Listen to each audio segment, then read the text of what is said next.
여러분은 혹시 이런 경험이 있으신가요? 믿었던 사람에게 등을 돌림 당했을 때 그 순간 세상이 무너지는 것 같은 느낌. 아니, 세상이 무너지는 게 아니라 내가 무너지는 거죠. 내가 알던 나, 내가 믿던 세계, 그 모든 것이 한순간에 산산조각 나는 그 고통. 그런데 말입니다. 오늘 제가 여러분께 들려드릴 이야기는 여러분이 듣고 싶지 않을지도 모릅니다. 하지만 반드시 들어야 할 이야기입니다. 배신은 예외가 아닙니다. 배신은 법칙입니다. 인간관계의 본질에 깔려있는 우리가 외면하고 싶어하는 잔인한 진실이죠. 칼 융은 인간의 마음속 깊은 곳에 우리가 보고 싶지 않은 그림자가 있다고 했습니다. 그리고 그 그림자는 타인의 모습으로 우리 앞에 나타난다고요. 배신도 마찬가지입니다. 누군가 우리를 배신했을 때 우리는 그 사람의 악함을 탓하지만 사실 그 배신 속에는 우리 자신의 그림자도 함께 숨어 있습니다. 오늘 저는 여러분과 함께 이 어두운 진실 속으로 들어가려 합니다. 배신이 왜 일어나는지, 그리고 그 고통을 어떻게 힘으로 바꿀 수 있는지를요. 우리는 배신을 도덕적 실패로 봅니다. 나쁜 사람이 하는 나쁜 짓이라고요. 하지만 융은 달랐습니다. 그는 인간을 선과 악의 이분법으로 나누지 않았어요. 그에게 인간은 빛과 그림자가 공존하는 복잡한 존재였습니다. 배신도 마찬가지예요. 배신은 악의가 아니라 이익에서 나옵니다. 누군가 여러분을 배신했다면 그건 그 사람이 갑자기 악한 사람이 되어서가 아닙니다. 단지 여러분이 더 이상 그 사람에게 유용하지 않게 되었거나 다른 누군가가 더 많은 가치를 제공하게 되었기 때문이죠. 이건 너무 냉정한가요? 아니요. 이게 현실입니다.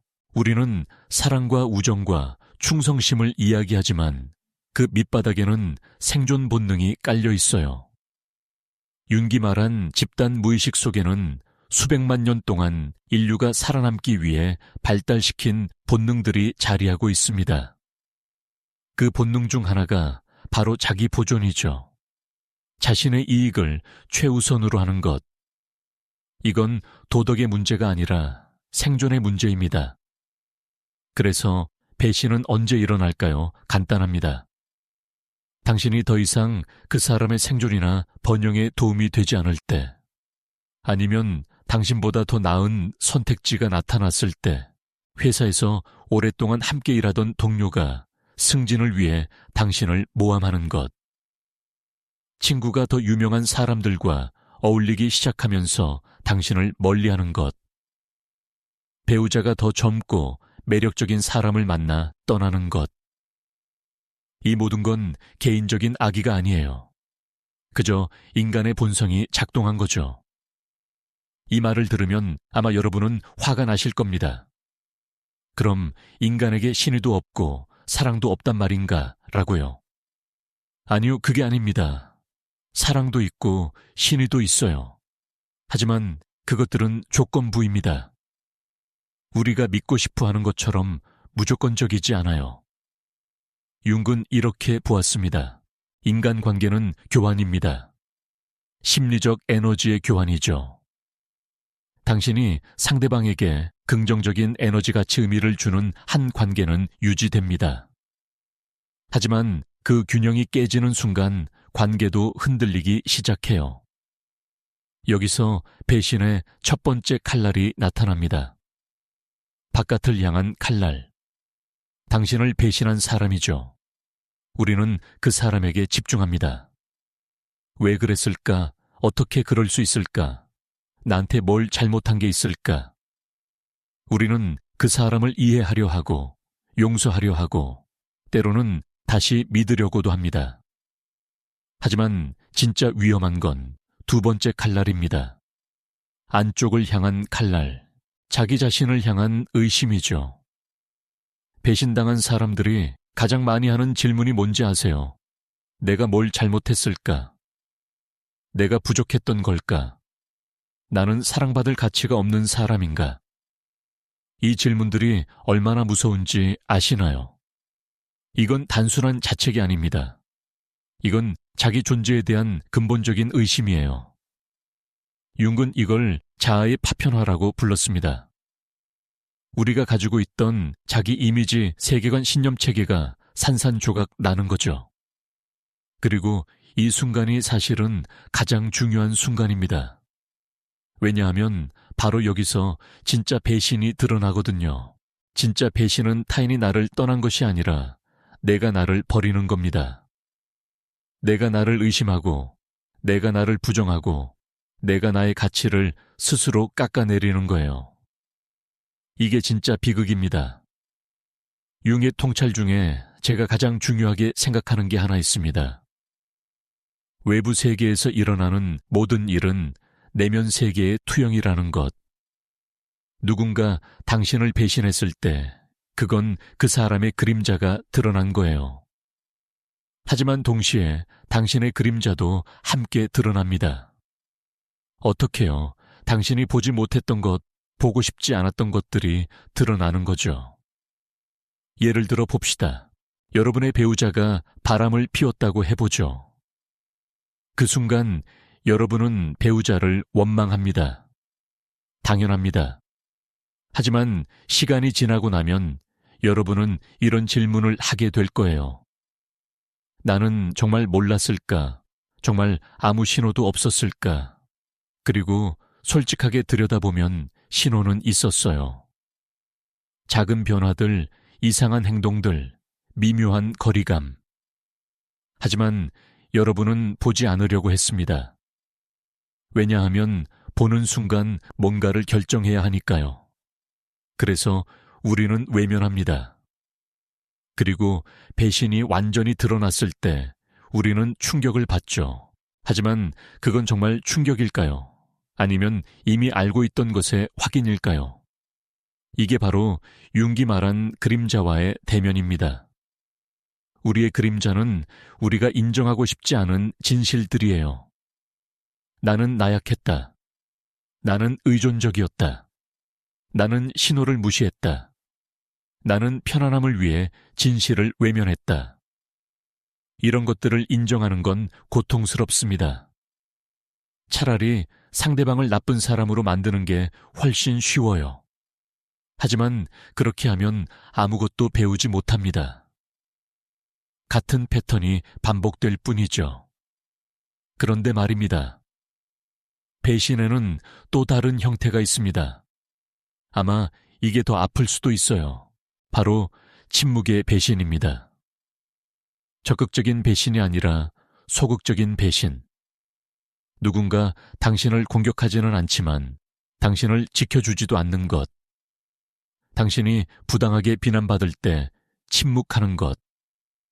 당신이 어려움을 겪을 때 외면하는 것. 이런 배신이 때로는 더 깊은 상처를 남깁니다. 왜냐하면 이건 명백한 악의가 아니라서 상대방을 원망하기도 애매하거든요. 그냥 나를 중요하게 생각하지 않는 것, 나는 지켜줄 가치가 없는 것, 이런 메시지가 전달되는 거죠. 한국 사회를 보면 이런 침묵의 배신이 특히 많습니다. 우리는 직접적인 갈등을 피하는 문화죠. 체면을 중시하고 조화를 강조합니다. 그래서 누군가를 적극적으로 배신하기보다는 그냥 멀어집니다. 연락을 끊습니다. 없는 사람 취급을 합니다. 이게 어떤 면에서는 더 잔인해요. 왜냐하면 명확한 끝이 없거든요. 상대방은 계속 혼란스럽습니다. 내가 뭘 잘못했지? 왜 연락이 없지? 나를 싫어하는 건가? 아니면 그냥 바쁜 건가? 이 불확실성이 사람을 미치게 만듭니다. 융은 명확성의 중요성을 강조했습니다. 인간의 정신은 불확실성을 견디기 힘들어해요. 차라리 나쁜 소식이라도 명확한 게 낫습니다. 그래야 슬퍼하고 화내고 받아들이고 넘어갈 수 있으니까요. 하지만 침묵의 배신은 이 과정을 불가능하게 만듭니다. 여러분은 계속 기다립니다. 혹시 연락이 올까? 혹시 다시 돌아올까? 그러면서 자신을 소진시키죠. 그렇다면 우리는 어떻게 해야 할까요? 첫 번째는 명확성을 요구하는 겁니다. 상대방에게 직접 물어보세요. 우리 관계에 무슨 문제가 있나요? 당신은 나를 어떻게 생각하나요? 이런 질문이 어색하고 불편할 수 있어요. 한국 문화에서는 특히 그렇죠. 하지만 여러분의 정신 건강을 위해서는 이게 필요합니다. 애매한 상태로 몇 달 몇 년을 보내는 것보다 불편한 대화 한 번이 훨씬 낫습니다. 두 번째는 침묵도 하나의 답이라는 걸 인정하는 겁니다. 누군가 여러분을 지켜주지 않았다면 그건 그 사람의 선택입니다. 그 사람은 여러분이 그럴 가치가 없다고 판단한 거예요. 아프지만 이게 진실입니다. 그리고 이 진실을 받아들이면 여러분도 선택할 수 있게 됩니다. 그런 사람과 계속 관계를 유지할 것인가, 아니면 내 에너지를 다른 곳에 쓸 것인가. 이제 우리는 가장 어려운 질문에 도달했습니다. 배신의 고통을 어떻게 치유할 것인가? 융의 답은 명확했습니다. 대면입니다. 회피가 아니라 직면. 그는 개성화 과정이라고 불렀죠. 자기 자신의 전체성을 찾아가는 여정. 이 여정에는 그림자와의 만남이 필수적입니다. 배신당한 사람들이 가장 많이 하는 실수가 뭔지 아세요? 빨리 잊으려고 하는 겁니다. 새로운 관계를 시작하고 바쁘게 살고 감정을 억누릅니다. 하지만 이건 치유가 아니에요. 이건 그냥 연기입니다. 상처는 여전히 거기 있고 언젠가 다시 터져 나옵니다. 융은 이렇게 봤어요. 억압된 감정은 사라지지 않는다. 그것은 무의식 속으로 내려가서 더 강력한 힘을 얻는다고요. 그래서 나중에 전혀 예상치 못한 순간에 전혀 관계없는 상황에서 갑자기 폭발합니다. 진짜 치유는 마주하는 데서 시작됩니다.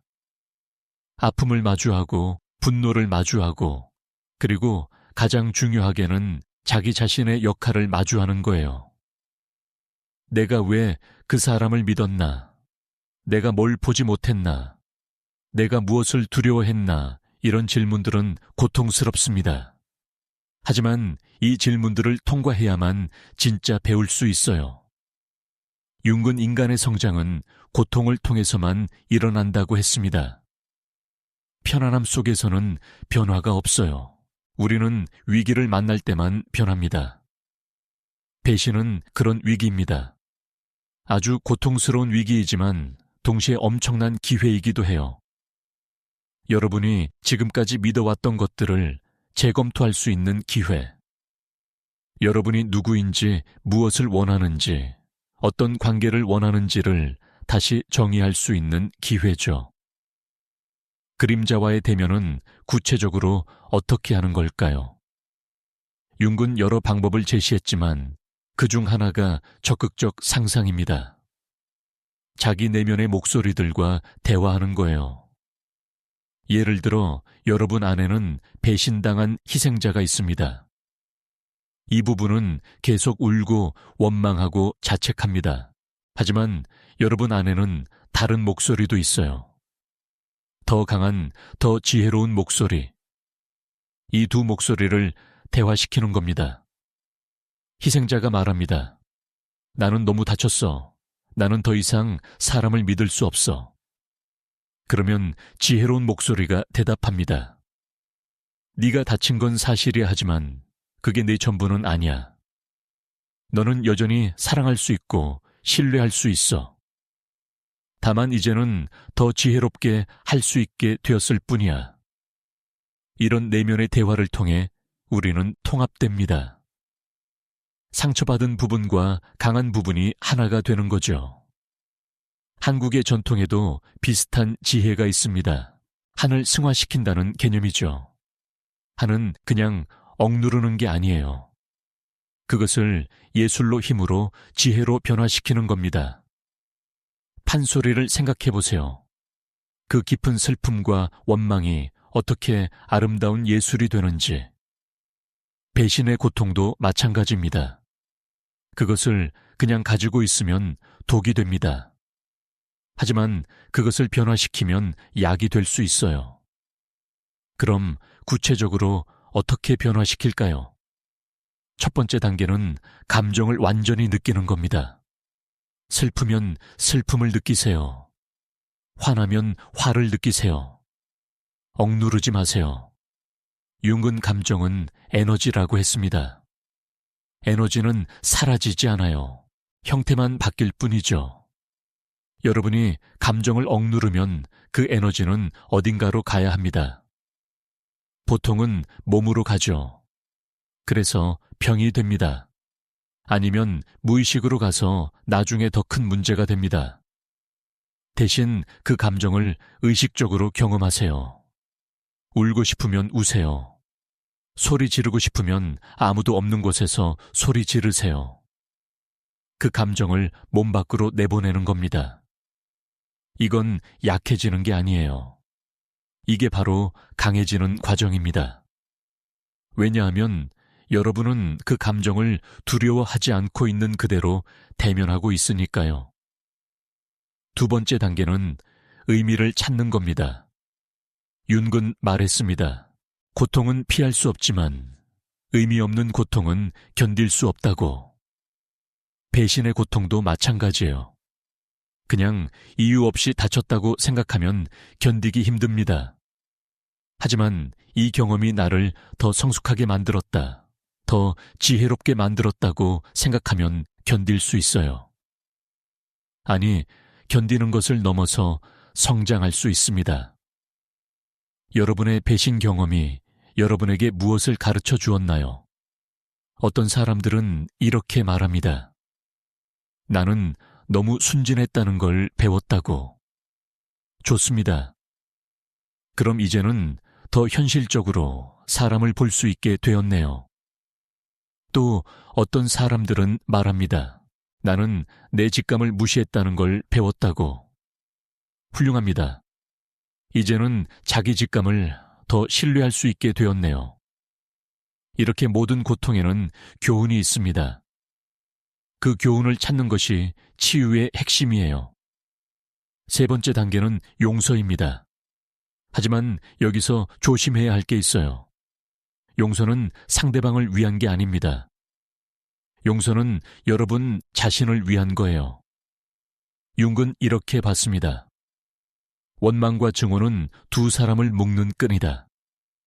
여러분이 누군가를 미워하는 한 여러분은 그 사람과 연결되어 있습니다. 그 사람은 여러분의 에너지를 계속 빨아먹고 있어요. 여러분이 그 사람을 용서할 때 비로소 그 끈이 끊어집니다. 여러분은 자유로워지는 거죠. 하지만 용서가 화해를 의미하는 건 아닙니다. 용서는 내가 더 이상 이 사람에게 감정적으로 얽매이지 않겠다는 결정입니다. 그 사람을 다시 믿어야 한다는 뜻이 아니에요. 관계를 회복해야 한다는 뜻도 아닙니다. 그냥 내가 이 사람 때문에 더 이상 고통받지 않겠다는 선택입니다. 이게 진짜 용서예요. 그리고 마지막 단계가 있습니다. 가장 어렵지만 가장 중요한 단계. 바로 자기 자신을 용서하는 겁니다. 우리는 상대방을 용서하는 것보다 자신을 용서하는 게 훨씬 더 어렵습니다. 왜냐하면 우리는 자신에게 가장 가혹한 재판관이거든요. 내가 왜 그렇게 바보 같았을까? 내가 왜 신호를 보지 못했을까? 내가 왜 그 사람을 믿었을까? 이런 자책이 끝없이 이어집니다. 하지만 들어보세요. 여러분은 그 순간에 최선을 다했습니다. 여러분이 가진 정보, 여러분의 경험, 여러분의 상황에서 최선의 선택을 한 거예요. 나중에 돌아보면 실수처럼 보이지만 그 순간에는 그게 맞는 것처럼 보였습니다. 그리고 그게 인간입니다. 우리는 완벽하지 않아요. 우리는 실수를 합니다. 우리는 배웁니다. 이게 성장이에요. 융은 완벽을 추구하지 말라고 했습니다. 대신 전체성을 추구하라고요. 완벽한 사람은 없어요. 하지만 전체적인 사람은 있습니다. 전체적인 사람이란 자신의 빛과 그림자를 모두 인정하는 사람입니다. 자신의 강점과 약점을 모두 받아들이는 사람이죠. 여러분이 배신당한 경험을 통해 자신의 약점을 봤다면 그건 좋은 일입니다. 이제 여러분은 더 전체적인 사람이 될 수 있으니까요. 자, 그렇다면 이제 질문을 바꿔봅시다. 배신을 어떻게 힘으로 바꿀 수 있을까요? 윤은 말했습니다. 상처를 통해 빛이 들어온다고. 배신의 상처도 마찬가지입니다. 그 상처를 통해 새로운 이해가 들어옵니다. 새로운 지혜가 들어오죠. 배신을 경험하기 전에 여러분은 순진했을지도 모릅니다. 사람들을 있는 그대로 믿었고 관계가 영원할 거라고 생각했죠. 하지만 이제 여러분은 압니다. 모든 관계는 조건부라는 것. 모든 사람은 자기 이익을 우선한다라는 것. 이게 냉소주의처럼 들리나요? 아니요. 이건 현실주의입니다. 그리고 이 현실주의가 여러분을 더 강하게 만듭니다. 왜냐하면 이제 여러분은 선택적이 될 수 있으니까요. 여러분은 아무나 믿지 않습니다. 여러분은 신뢰를 쉽게 주지 않아요. 이게 벽을 쌓는 것과는 달라요. 이건 경계를 설정하는 겁니다. 벽은 아무도 들어오지 못하게 막는 거예요. 하지만 경계는 올바른 사람만 들어올 수 있게 하는 겁니다. 차이가 보이시나요? 배신을 경험한 후 여러분은 사람을 보는 눈이 달라집니다. 말이 아니라 행동을 보게 돼요. 약속이 아니라 실행을 보게 됩니다. 그리고 무엇보다 일관성을 보게 되죠. 누군가 여러분에게 좋은 말을 할 수 있어요. 하지만 그 말이 행동으로 이어지나요? 한 번이 아니라 계속해서요. 일관성이 신뢰의 기초입니다. 또한 여러분은 경고 신호를 알아보게 됩니다. 예전에는 무시했던 것들이죠. 누군가 약속을 자주 어긴다. 누군가 다른 사람에 대해 나쁘게 말한다. 누군가 책임을 회피한다. 이런 것들이 모두 경고 신호예요. 배신을 경험하기 전에는 이걸 사소한 것으로 넘겼을 겁니다. 하지만 이제는 압니다. 사소한 게 아니라는 걸. 이게 바로 그 사람의 본질이라는 걸. 융은 그림자를 볼 줄 알아야 한다고 했습니다. 자기 그림자뿐 아니라 타인의 그림자도요. 모든 사람은 그림자를 가지고 있어요. 문제는 그 그림자가 얼마나 크고 얼마나 통제되지 않는가입니다. 어떤 사람들은 자기 그림자를 인식하고 있습니다. 그들은 자신의 약점을 알고 그것을 관리하려고 노력해요. 하지만 어떤 사람들은 자기 그림자를 전혀 모릅니다. 그들은 자신의 어두운 면을 부정하고 그것을 타인에게 투사하죠. 이런 사람들이 위험합니다. 왜냐하면 그들은 예측 불가능하니까요. 그래서 배신 이후 여러분이 얻는 힘 중 하나는 분별력입니다. 누가 자기 그림자를 인식하는 사람인지, 누가 부정하는 사람인지를 구별하는 능력. 이건 엄청난 능력이에요.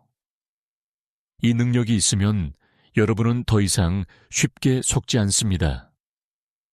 여러분은 사람의 표면이 아니라 본질을 보게 됩니다.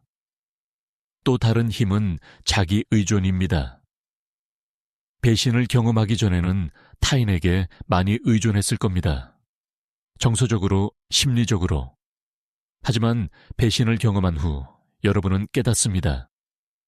결국 내가 믿을 수 있는 건 나 자신뿐이라는 것. 이게 외로움이 아니에요. 이게 자유입니다. 융은 개성화의 목표가 자기 자신이 되는 것이라고 했습니다. 타인의 기대나 사회의 규범이 아니라 진정한 자기 자신, 배신은 이 과정을 강제합니다. 여러분은 더 이상 타인의 승인을 구하지 않게 돼요. 여러분은 자기 내면의 목소리를 듣기 시작합니다. 이게 나한테 맞는 건가? 이게 내가 원하는 건가? 이런 질문들이 더 중요해지죠. 그리고 이 과정에서 여러분은 더 진정성 있는 사람이 됩니다. 가면을 벗게 돼요. 왜냐하면 더 이상 모든 사람에게 좋은 사람이 되려고 하지 않으니까요. 여러분은 자기 자신에게 진실해지는 게 더 중요하다는 걸 알게 됩니다. 이게 사람들을 끌어당깁니다. 진정성은 자석 같아요. 진짜 사람들이 여러분에게 오기 시작합니다. 한국 사회에서는 조화와 체면을 중시하기 때문에 진정성이 때로 희생되곤 합니다. 우리는 갈등을 피하고 다른 사람의 기분을 상하지 않게 하려고 애씁니다. 하지만 그 과정에서 우리 자신을 잃어버리죠. 배신의 경험은 이걸 깨닫게 해줍니다. 모든 사람을 만족시킬 수 없다는 것, 그리고 그럴 필요도 없다는 것. 여러분에게 중요한 사람들, 여러분을 진짜로 이해하는 사람들, 그들만 중요합니다. 또한 배신은 여러분에게 경계의 중요성을 가르쳐 줍니다. 융근 자아와 타자의 구분이 건강한 정신의 기초라고 했습니다. 우리는 타인과 융합되어서는 안 됩니다. 우리는 분리된 개인이어야 해요.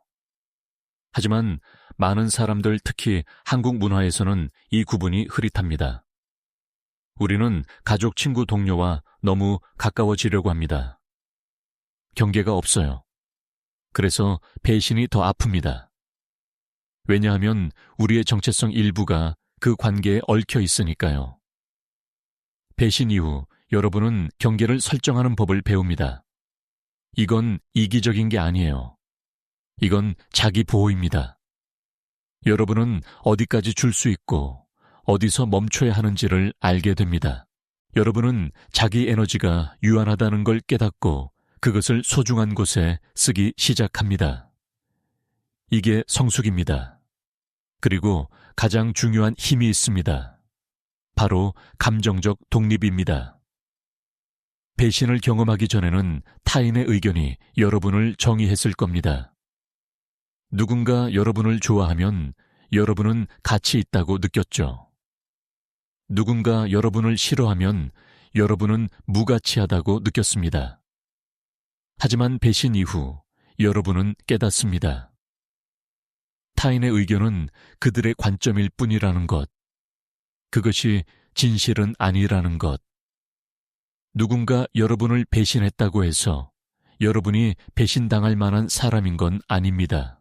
누군가 여러분을 떠났다고 해서 여러분이 사랑받을 수 없는 사람인 건 아니에요. 그 사람의 선택은 그 사람의 것이지 여러분의 가치를 규정하는 게 아닙니다. 이걸 진짜로 이해하고 받아들이는 순간 여러분은 자유로워집니다. 융은 이걸 자기의 실현이라고 불렀습니다. 자기 즉 진정한 자아를 실현하는 것. 이 자기는 타인의 평가와 무관합니다. 이 자기는 사회의 기준과도 무관해요.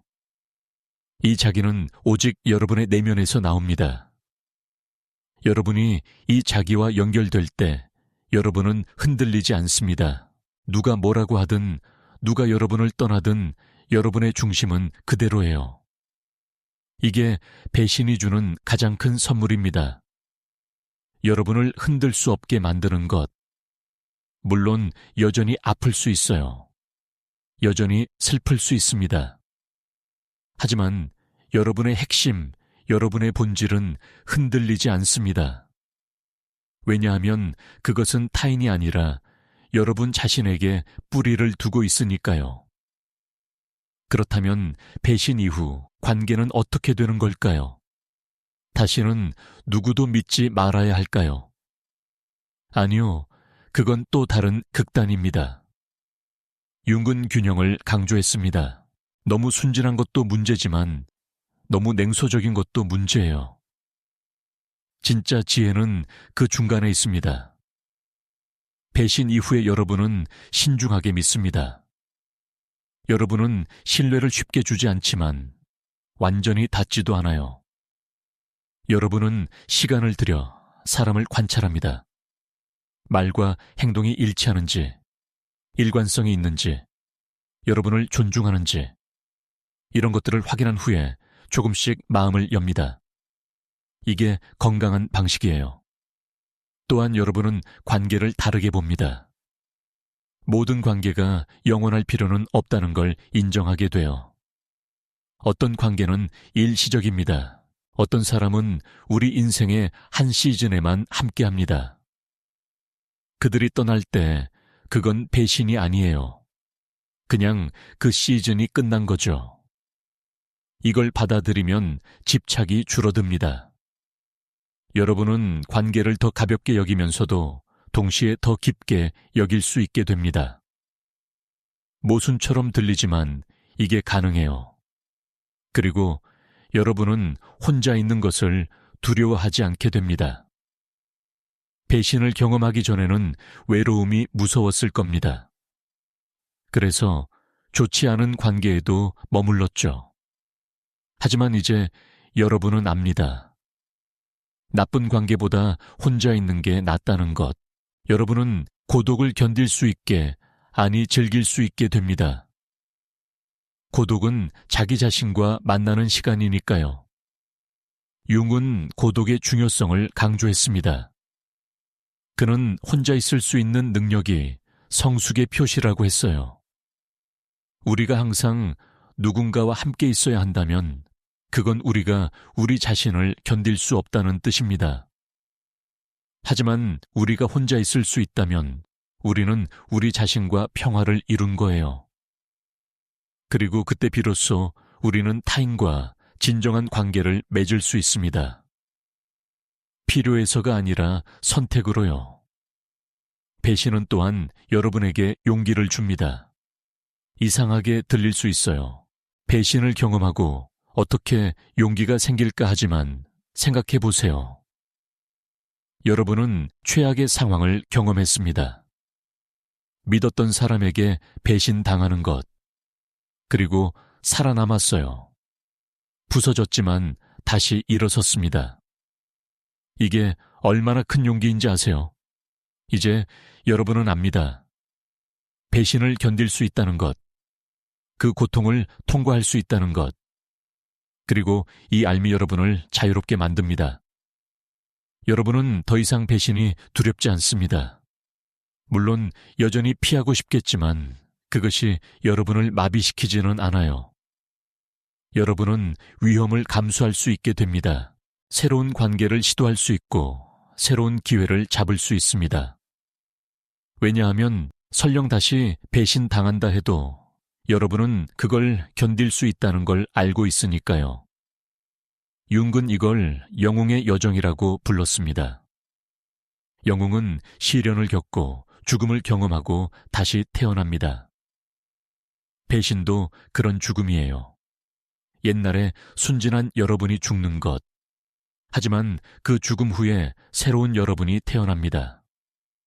더 강하고 더 지혜롭고 더 온전한 여러분. 이게 변화의 본질입니다. 또한 배신은 여러분에게 공감 능력을 줍니다. 역설적이지만 고통을 경험한 사람들이 타인의 고통을 더 잘 이해합니다. 여러분이 배신의 고통을 알기 때문에 다른 사람이 배신당했을 때 그들의 아픔을 진짜로 느낄 수 있어요. 여러분은 그들에게 공허한 위로가 아니라 진정한 이해를 줄 수 있습니다. 융은 상처 입은 치유자라는 개념을 이야기했습니다. 가장 좋은 치유자는 자신도 상처를 경험한 사람이라는 거죠. 왜냐하면 그들은 고통이 무엇인지 알고 그 고통을 통과하는 길을 알고 있으니까요. 배신을 경험한 여러분은 이제 다른 사람들의 상처 입은 치유자가 될 수 있습니다. 여러분의 고통이 헛되지 않은 거예요. 그것은 여러분을 더 깊은 인간으로 만들었습니다. 그렇다면 배신한 사람은 어떻게 봐야 할까요? 계속 미워해야 할까요? 아니면 용서해야 할까요? 융의 관점에서 보면 그 사람도 자기 그림자의 희생자입니다. 그 사람이 여러분을 배신한 건 악해서가 아니라 약해서예요. 그 사람은 자기 두려움, 자기 욕망, 자기 그림자를 제어하지 못했습니다. 그리고 그 결과를 여러분이 받은 거죠. 이걸 이해한다고 해서 배신이 정당화되는 건 아닙니다. 하지만 그 사람을 악마화할 필요는 없어요. 그 사람도 그냥 불완전한 인간입니다. 자기 문제를 안고 있는 사람. 그리고 언젠가 그 사람도 자기가 한 일의 무게를 느낄 겁니다. 그건 여러분이 할 일이 아니에요. 카르마, 인과응보, 어떻게 부르든 우주는 균형을 맞춥니다. 여러분이 할 일은 그 사람을 놓아주는 겁니다. 미움도, 원망도, 집착도 내려놓는 것. 그 사람은 이제 여러분 인생의 과거입니다. 여러분의 현재와 미래에는 없어요. 이 사실을 받아들이고 앞으로 나아가는 겁니다. 이게 진짜 힘이에요. 한국의 오래된 속담에 이런 게 있습니다. 원수를 갚는 가장 좋은 방법은 잘 사는 것이라고. 정말 그렇습니다. 여러분이 배신을 극복하고 더 나은 삶을 사는 것. 그것이 최고의 복수예요. 물론 복수를 위해서가 아니라 여러분 자신을 위해서 잘 살아야겠지만요. 하지만 결과적으로 여러분의 행복이 가장 강력한 대답이 됩니다. 이제 마지막 질문입니다. 배신을 어떻게 예방할 수 있을까요? 불행히도 완전히 예방할 수는 없습니다. 왜냐하면 여러분은 타인을 통제할 수 없으니까요. 사람들은 변합니다. 상황이 변하고 사람들의 마음도 변해요. 여러분이 아무리 잘해도 아무리 좋은 사람이어도 배신당할 수 있습니다. 하지만 위험을 줄일 수는 있어요. 첫째 경고 신호를 놓치지 마세요. 작은 거짓말, 작은 배신, 작은 무책임. 이런 것들을 대수롭지 않게 넘기지 마세요. 이게 큰 배신의 씨앗입니다. 융은 말했습니다. 그림자는 조금씩 자란다고. 어느 날 갑자기 나타나는 게 아니라 천천히 커지는 거예요. 그러니 초기 신의 주의를 기울이세요. 둘째, 여러분의 직감을 믿으세요. 뭔가 이상하다는 느낌이 들면 아마 이상한 겁니다. 우리의 무의식은 의식보다 더 많은 정보를 처리합니다. 여러분이 말로 설명할 수는 없지만 뭔가 느껴진다면 그건 무의식이 보내는 신호예요. 무시하지 마세요. 셋째, 균형 잡힌 관계를 유지하세요. 한 사람에게 너무 많이 의존하지 마세요. 여러분의 행복, 여러분의 정체성, 여러분의 가치가 한 사람에게만 달려 있으면 위험합니다. 여러 관계를 유지하고 여러 관심사를 가지고 여러분 자신의 삶을 사세요. 그러면 한 사람이 떠나도 여러분은 무너지지 않습니다. 넷째, 현실적이세요. 모든 사람을 좋은 사람이라고 가정하지 마세요. 의심하라는 게 아니라 확인하라는 겁니다. 시간을 들여 사람을 알아가세요. 서두르지 마세요. 진짜 관계는 천천히 만들어집니다. 마지막으로 여러분 자신을 사랑하세요. 이게 가장 중요합니다. 여러분이 여러분을 사랑할 때 여러분은 학대를 받아들이지 않습니다. 여러분은 자기 가치를 알고 그에 맞는 대우를 요구해요. 그리고 그 대우를 받지 못하면 여러분은 떠날 용기가 있습니다. 자기 사랑이 여러분을 보호합니다. 융은 말했습니다.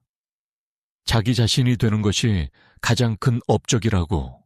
배신의 고통을 겪은 후 여러분은 이제 진정으로 자기 자신이 될 기회를 얻었습니다. 타인의 기대가 아니라 자기 진실에 따라 사는 것. 이게 진짜 자유예요. 이게 진짜 힘입니다. 여러분, 우리는 긴 여정을 함께 걸어왔습니다. 배신의 어두운 골짜기를 통과했죠. 쉽지 않았을 겁니다. 어떤 분들은 지금도 그 골짜기 한가운데 계실 수 있어요. 괜찮습니다. 서두를 필요 없어요. 이 과정은 시간이 걸립니다. 융도 말했듯이 정신의 변화는 유기적 과정입니다. 억지로 빨리 할 수 없어요. 하지만 여러분이 이 영상을 보고 계시다는 것, 이 주제에 대해 생각하고 계시다는 것 자체가 여러분이 이미 치유의 길에 있다는 증거입니다. 여러분은 회피하지 않고 있어요. 여러분은 대면하고 있습니다. 이게 용기예요. 배신은 여러분을 부술 수도 있었습니다. 하지만 여러분은 여전히 여기 있습니다. 여전히 숨쉬고 생각하고 느끼고 있어요. 그리고 지금 이 순간 여러분은 더 강해지는 중입니다. 여러분이 느끼지 못할 수도 있지만 여러분의 무의식은 작업하고 있습니다. 새로운 이해를 통합하고 새로운 힘을 키우고 있어요. 융의 가장 아름다운 통찰 중 하나는 이겁니다. 우리의 가장 큰 상처가 우리의 가장 큰 선물이 될 수 있다는 것. 배신의 상처도 마찬가지입니다. 지금은 고통스럽지만 언젠가 여러분은 이 경험이 여러분을 얼마나 변화시켰는지 알게 될 거예요. 더 지혜롭고 더 강하고 더 진실한 사람으로요. 배신은 강한 자의 세례입니다. 약한 자는 배신당하고 무너집니다. 평범한 자는 배신당하고 쓰라려 합니다. 하지만 강한 자는 배신당하고 다시 태어납니다. 더 나은 버전의 자기 자신으로요. 여러분은 어떤 사람이 되고 싶으신가요? 선택은 여러분의 것입니다. 그리고 기억하세요. 배신은 끝이 아닙니다. 배신은 새로운 시작입니다. 순진함이 지혜가 되는 순간, 의존이 독립이 되는 순간, 맹목적 신뢰가 분별력 있는 사랑이 되는 순간, 이 모든 변화는 고통 없이는 불가능했을 겁니다. 그러니 고통을 저주하지 마세요. 고통은 여러분의 교사입니다. 한국의 옛 선비들은 고난을 하늘이 주는 시험이라고 봤습니다. 큰 인물이 되기 위해 거쳐야 하는 과정이라고요. 배신도 그런 시험일 수 있습니다. 여러분이 얼마나 강한지, 얼마나 깊은지, 얼마나 지혜로운지를 시험하는 것. 그리고 여러분은 이 시험을 통과하고 있습니다. 지금 이 순간에도요. 융은 우리가 무의식과 의식을 통합할 때 진정한 자기가 된다라고 했습니다. 배신의 경험은 여러분의 무의식을 의식으로 끌어올립니다. 여러분이 보지 못했던 것, 알지 못했던 것이 드러나는 거죠. 그리고 그것을 받아들이고 통합할 때 여러분은 더 완전한 사람이 됩니다. 빛과 그림자를 모두 포함하는 온전한 인간으로요. 세상은 때때로 잔인합니다. 사람들은 이기적이고 관계는 복잡하고 배신은 일어납니다. 이게 현실이에요. 하지만 이 현실 속에서도 아름다움이 있습니다. 진정한 연결이 있고 깊은 사랑이 있고 의미 있는 관계가 있어요. 배신을 경험한 후 여러분은 이 아름다움을 더 깊이 감사할 수 있게 됩니다. 왜냐하면 여러분은 그것이 얼마나 귀한지 알게 되었으니까요. 또한 여러분은 배신을 겪으면서 자기 안의 힘을 발견했습니다. 여러분이 몰랐던 힘, 여러분이 가지고 있다고 생각하지 못했던 힘. 이 힘은 항상 거기 있었어요. 단지 시험받지 않았을 뿐이죠. 이제 여러분은 압니다. 여러분이 얼마나 강한지, 얼마나 견딜 수 있는지, 얼마나 다시 일어설 수 있는지를요. 이 힘과 함께 여러분은 앞으로 나아갈 수 있습니다. 두려움이 아니라, 지혜로 의심이 아니라, 분별력으로 다짐이 아니라 선택적 열림으로. 여러분은 이제 다릅니다. 예전의 여러분이 아니에요. 더 나은 버전의 여러분입니다. 배신이 여러분에게서 빼앗아 간 것이 있습니다. 순진한 맹목적 신뢰, 어쩌면 관계에 대한 낭만적 환상. 하지만 그 대신 여러분에게 준 것도 있습니다. 지혜 강함 진정성, 자기 의존, 무엇이 더 가치 있을까요? 전자는 아름답지만 취약합니다. 후자는 고통스럽게 얻었지만 영원합니다. 아무도 여러분에게서 그것을 빼앗아 갈 수 없어요. 융은 말했습니다. 인생의 오후는 아침과 같은 법칙으로 살 수 없다고. 우리는 변해야 합니다. 성장해야 해요. 배신은 여러분을 인생의 다음 단계로 밀어냅니다. 여러분이 원하든 원하지 않든요. 하지만 이제 여러분은 그 다음 단계에 필요한 준비가 되어 있습니다. 더 성숙하고 더 현실적이고 더 온전한 사람으로서요. 앞으로 여러분은 또 다른 어려움을 만날 겁니다. 인생이 그런 거니까요. 하지만 이제 여러분은 압니다. 여러분이 무너지지 않는다는 것, 여러분이 일어설 수 있다는 것, 그리고 그 과정에서 더 강해진다는 것. 이 알미 여러분과 함께 할 겁니다. 여러분의 중심이 되어줄 거예요. 배신을 겪은 여러분에게 마지막으로 이 말을 전하고 싶습니다. 여러분은 혼자가 아닙니다. 수많은 사람들이 이 고통을 경험했고 통과했고 더 나은 사람이 되었어요. 여러분도 그럴 수 있습니다. 아니, 여러분은 이미 그러고 있습니다. 이 순간에도 여러분은 치유되고 있고 성장하고 있고 변화하고 있어요. 시간이 걸릴 겁니다. 어떤 날은 괜찮다가도 어떤 날은 다시 무너질 것 같을 거예요. 괜찮습니다. 치유는 직선이 아니라 나선형입니다. 때로는 뒤로 가는 것처럼 보이지만 실제로는 더 높은 곳으로 올라가고 있는 거예요. 자기 자신에게 인내심을 가지세요. 자기 자신에게 친절하세요. 여러분은 엄청난 일을 해내고 있습니다. 그리고 언젠가 어쩌면 몇 달 후, 어쩌면 몇 년 후 여러분은 돌아보게 될 겁니다. 그리고 깨닫게 될 거예요. 배신이 여러분을 파괴하지 않았다는 것, 오히려 여러분을 재창조했다는 것. 여러분은 더 이상 그 경험의 피해자가 아닙니다. 여러분은 생존자이고 전사이고 현자예요. 융의 말을 다시 한번 빌리자면 우리의 비전은 외부를 바라볼 때가 아니라 내부를 들여다볼 때 명확해집니다. 배신은 여러분을 내면으로 이끕니다.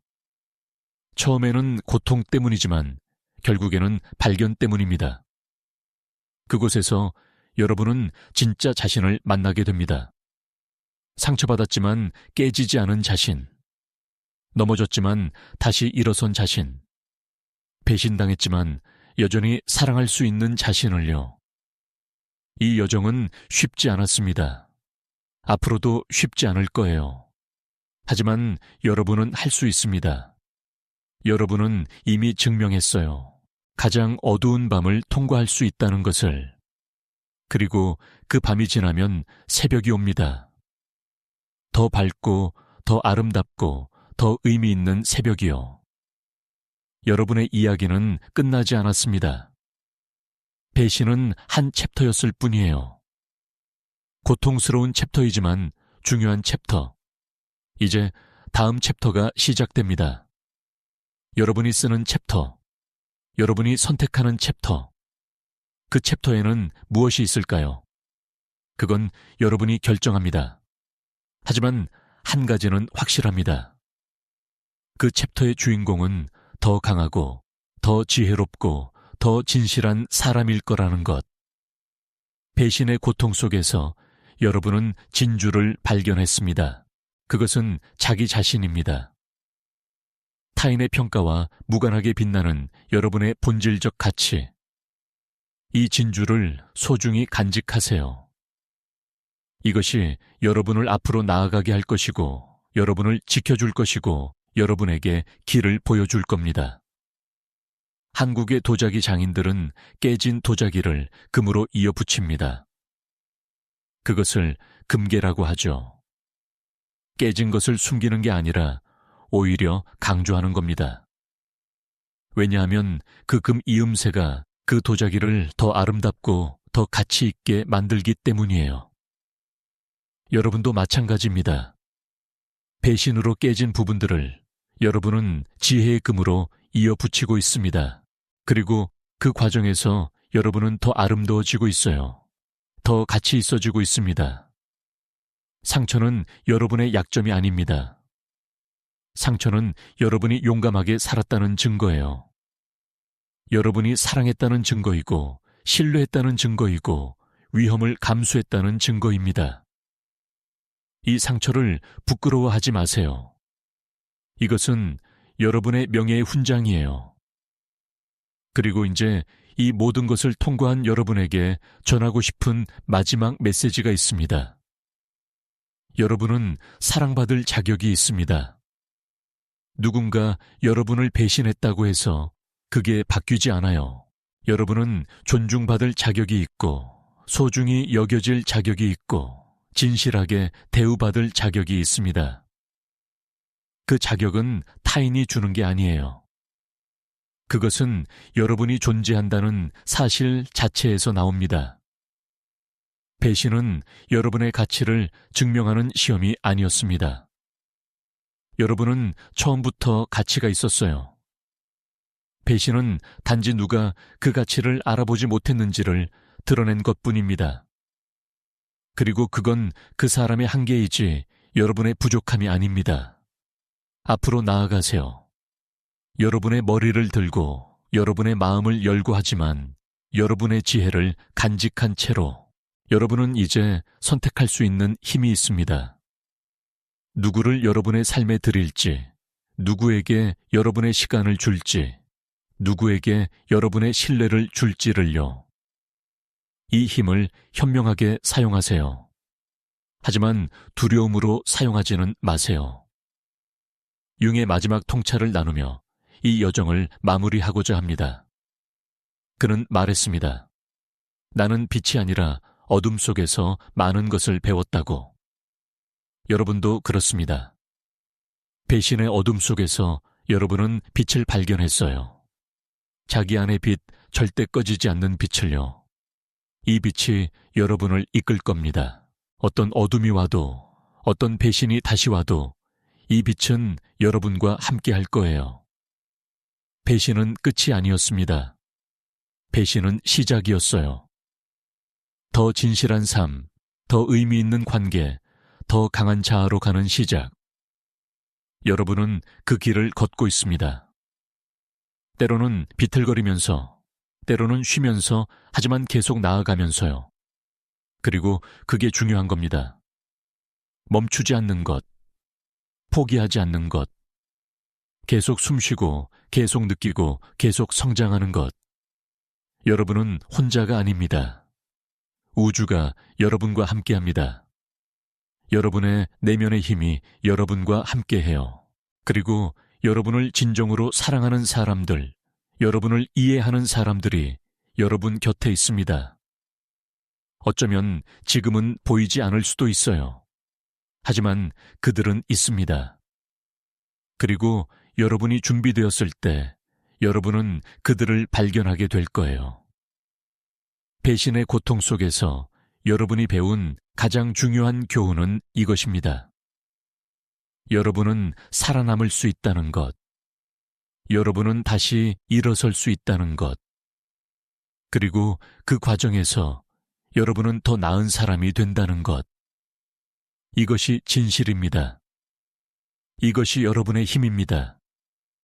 이것이 배신이 궁극적으로 여러분에게 준 선물이에요. 이제 여러분의 차례입니다.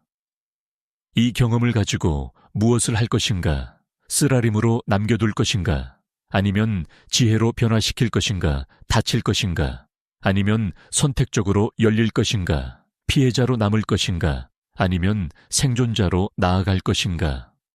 이 선택은 오직 여러분만이 할 수 있습니다. 그리고 저는 여러분이 올바른 선택을 할 것이라고 믿습니다.